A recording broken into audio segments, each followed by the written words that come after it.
All right. Good morning, everyone. It is May 3rd here on Small Business News. It's going to be a great show for you today. This is one of my favorite days. This is basically Research Friday.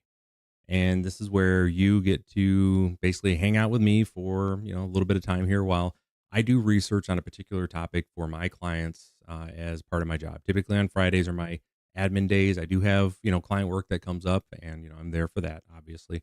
However, typically Fridays for me are I'm researching, making calls, double checking on information for clients for various reasons. And this Friday is no different. So with that, for those who haven't been here before, my name is Ryan Howe. I am a business coach with Summit Business Guides here in West Michigan. I work with small to medium sized businesses to help them grow their businesses faster than they ever thought possible. And I thoroughly enjoy the work here. So with that, we'll look a little bit more about learn a little bit more about what I do here in a minute. So with that, this week's topic. Wait, before we get into that, so I do this live between 8 and 9, typically Monday through Friday, depending on client work. Obviously, my clients need me in person, or I can't be at the at the camera here. It gets delayed one way or the other here. However, Monday through Friday, you're going to see me coming live, talking about and sharing the information that I share with my clients. Some of it every single day. So I do it live. So if you would like to be here live to hop on the chat to ask me some questions, be sure to subscribe, be sure to follow, and click that notification bell so you can be notified whenever I come live. So it's a good time. Make sure you hop on here. So with that, let's get into what today's topic is going to be here, and it's ESOPs, Employee Stock Ownership Plan. A large part of what I do is helping small businesses, uh, helping them build a business, an actual business within the company that they set that they can then sell. Sell either to basically transition, basically with their transition plan, so they can work and have this transition going between either maybe another family member where they can be bought out, or they maybe outside ownership, or again in this case, which is becoming more and more in vogue here, is having basically employee stock ownership plans. And they're not as common here in West Michigan as they are in other places. Again, in Maine, where I moved back to Michigan from Maine, ESOPs were pretty common. They were a thing. So in this case, one of the things that we're going to be looking at here over the next, I'm going to see is an evolution here. I'm pretty certain that we will see more and more ESOPs becoming in vogue here in West Michigan. So so with that, I have a lot of my clients, they're asking questions specifically about ESOPs. And with that, part of the research that I do with my clients is how can I help them be better educated so that we can get in front of basically an exit planning strategist, which is something that I'm going to be working towards as far as getting certified as well too. I feel it's important for my clients now, current and future, that I get certified as a exit planning with the Exit Planning Institute. So that is on my list. It's, like I was saying, I never stop learning. It's just another certification I need to have. And I think it's super important that I have it. So let's get into this here. So first things first, going to head over here let's go here. All right, let's do this one. So as always, all of the links to the articles that I'll be discussing today will be in the description somewhere here, probably down here.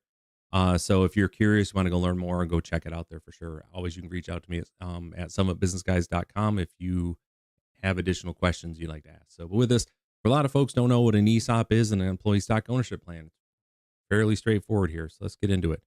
An employee stock ownership plan in the United States is a defined contribution plan, a form of retirement plan as defined by that thing of the IRS code, which became a qualified retirement plan in 1974. It's one of the methods of employee participate in corporate ownership. And that's really what it is. Employees are able to participate within the ownership of the company.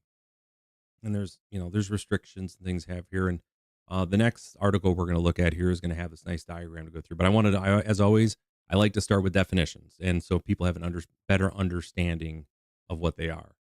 Now, according to an analysis of data provided by the Department of Labor, there are approximately 6,237 companies in America with an ESOP. Notably, U.S. employee-owned corporations include the 250,000 employee supermarket chain of Publix supermarkets. Oh, I love Publix. If you all haven't ever been to a Publix, you are just missing out. They're great. They have their produce is phenomenal. Anyways, see, McCarthy Building Company, Winco Foods, Citadel Environmental Services, and Harpoon Brewery. So today, most U.S. private companies that are operating as ESOPs are structured as S corps. Again, not too worried about that right now. Now, according to the ESOP Association, a national trade association based in Washington, of course, it's a lobby group. The most common reason for establishing an ESOP is to buy stock from the owners of a closely held company. Many closely held companies have little or no succession plan in place. As a result, the day a founder or primary shareholder leaves the business often results in significant adverse consequences for the company, the employees, and the exiting owner. ESOPs offer transitional flexibility that can facilitate succession planning. So, and with that, what I want to go back to on this piece is that, and that's a big part of what I do for my work here is helping with that succession planning for small to medium sized businesses.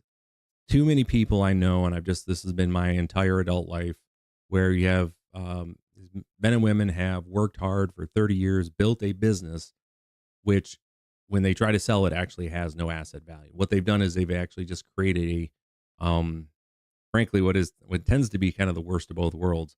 They created themselves a job, but they also have a second job as the boss and have to deal with all that as well too, just so they don't have to work for someone. Okay. And I get it. And for me too, obviously, I'm a small business of one here, but the freedom that comes with having your own business, I completely get it and understand it. However, understanding what you should be building over that time, so you can then sell and transition out of that company is super important. And a lot of folks miss out on that. And that's, again, big reason why when I moved back here to Michigan, that I wanted this to be a focus for me to help the small businesses that are here in this area be able to grow their businesses and sell them. It's super important to me. So, all right. So let's get into our next spot here. I think we're going to go on this one right here. Again, this is from esopinfo.org. And I think this is good just as a reminder. And this is one I want to come back to because this is where I'm going to be sending basically as far as for links for my clients to come back and take a look at. It's a good little, but I want to get this refreshed today. Again, we're going to talk about the ESOPs and the way they work, but let's go through the nuts and bolts here. So, an ESOP enables employees to own part or all of the company they work for. And that's an important piece too. Again, I'm talking with some clients here about it isn't a total transfer. It doesn't have to be. If you are again, if you're a business owner and you're exiting, however, you want to maintain an ownership, a sizable ownership piece and leave an executive team in place to run it, but to ensure that they have a ownership stake in the company to ensure, along with the rest of the employees, that's a way to do that as well. So just stuff to take a look at here. So an ESOP enables employees to own part or all of the company they work for. Individual employees accumulate shares in their retirement accounts over time, and they cash in those shares when they retire or leave. Yet the stock they own never costs them a nickel. See how this works? Imagine that Pat, company owner, decides to sell shares to an ESOP. All right, so there's Pat. Here's Pat right here doing their thing. First step is set up an ESOP trust. The trust is a legal entity that will hold shares of the stock on behalf of the employees. It is governed by many of the same rules as 401k plans, but is funded entirely by the company. Okay, so first things first is we have another legal entity as a trust that we would be transferring shares to. All right, number 2. Next, the company contributes money to the trust, or else the trust borrows money from a bank, seller, or both. If it borrows the money, as is common, the arrangement is called the leverage ESOP. So with that, ESOPs, and that's one thing with my clients right now. They're coming to me and asking about the possibility of setting up an ESOP. Is just understanding the borrowing costs in the last 3 years have gone up dramatically, dramatically. In the low interest rate world, setting up an ESOP, obviously cost of borrowing, cost of money, cost of capital was a lot lower. Now it's a bit more excessive. So those costs need to be insured. You need to make sure that those costs are being considered when you're setting up the trust. So with that, all right, so the next spot here. So we've got a trust. We're going to fund the trust. Using the money, the trust buys some or all of the company shares from the owner or owners, Pat in this case. The price of the shares is determined by an independent appraiser. So they bring someone else in to take a look and basically just facilitating a sale of all or a portion of the business. And that's why we want to make sure that we're thinking about what that interest rate is going to be for that borrowing, right? To be able to buy them out so that cash goes over. As the owner, if you're setting up this trust in a way to make sure that you are setting the company up for success, for continued growth, take care of the employees, and let the business live on past you. You want to make sure that the carrying costs for that debt aren't detrimental to the point that it's going to have a negative impact on cash flows, right? In the near term, as it's as you're paying down that note. All right, so independent person comes on in. All right, so next up we got number 4. Let me switch this over here so we can see this spot. Okay, so the next spot we have here is then number 4. The trust begins allocating shares to retirement accounts of employees in a leveraged ESOP, the kind with borrowed money. It allocates the shares as it pays back the loan. By law, shares must be distributed according to relative pay or by some formula that results in more equal distribution. Okay, so let's take a look at that. Shares must be distributed by relative pay or by some formula that results in more equal distribution. So with that, um, you'll see that you make more money, you're able to get, um, you know, you're able to accumulate a larger share pool, but also that's not usually the only part of the equation. There's also how much you make times how your longevity as well. There's that multiplier that goes in there as well too. So there's different formulas you can have in there, but and again, that's the way they balance it. So you end up with somebody who's, let's just say you have an administrative assistant that's been working with the company for 30 years, and the ceiling on administrative assistant pay is only it's only so high. However, the multiplier when you look at their overall length of service will have a outsized effect, potentially depending if you set it up that way. So, and that's where they're talking about where it's more equal distribution. So see what happened now without having to pay anything. We now have employees are now owners. All right. So then when the employee leaves the company, they are cashed out. The ESOP provides them with a significant retirement benefit. And typically this isn't like a one-time cash payment. What this ends up being is, they'll get paid out over the course of 10 years. There might be again, it just depends how you want to structure it. Maybe half up front, the rest over 5 years, or, some variation, but I typically see it's over a 10-year payout that these folks will get over time. Yeah, again, beyond individual employees, ESOP protects jobs by providing ownership continuity and keeping the company as a going concern. And Pat not only found a buyer for her business while keeping it going, but she can keep working there and ease out in stages if that's the right thing for the company. So, yeah, I think this is really the big piece just as far as getting people educated on here. This, I cannot overstate the importance of making sure you have the calculus in the cost of capital.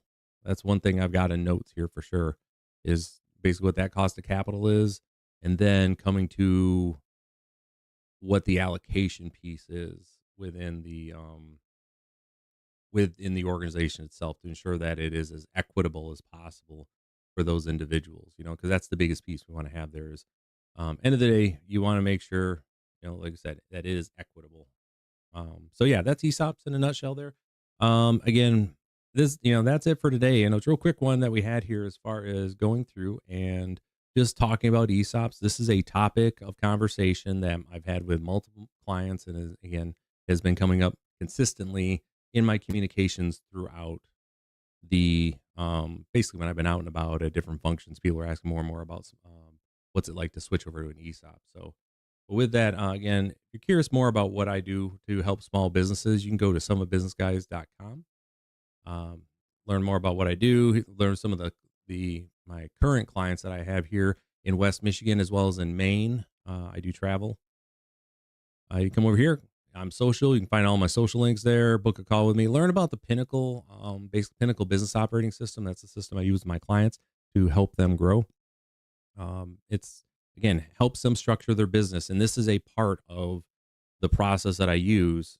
Is again when you're building out a business, and when I come with working with my businesses here, this is a huge part of it because what we're setting up in this are the systems, the processes, the playbooks, and the measurement to be able to quantify exactly how well this system produces cash, right? Produces profit. That is then going to be used as your multiplier when you're looking to sell, right? That's going to be a big part of that. In order to do that, we have to have a system in place. Also, you go down here, you can see again my latest post on Facebook here. This is from basically Britter's Twisted Whisk here in Ludington. She's gonna be serving waffles for breakfast. There's these Belgian style waffles are just gonna be ridiculous. So May 5th, if you're curious, she's having her I think the soft launch for this for Brittany. Go check that out. You'll see my latest video on YouTube here. Again, you can scroll through. But yeah, check it out. That's me. That's it for today though. Again, appreciate y'all stopping by. If you haven't subscribed, please do. And make sure you hit that notification bell so you can be notified when I go live here. So with that, I hope everybody here has a great rest of your day and I will see you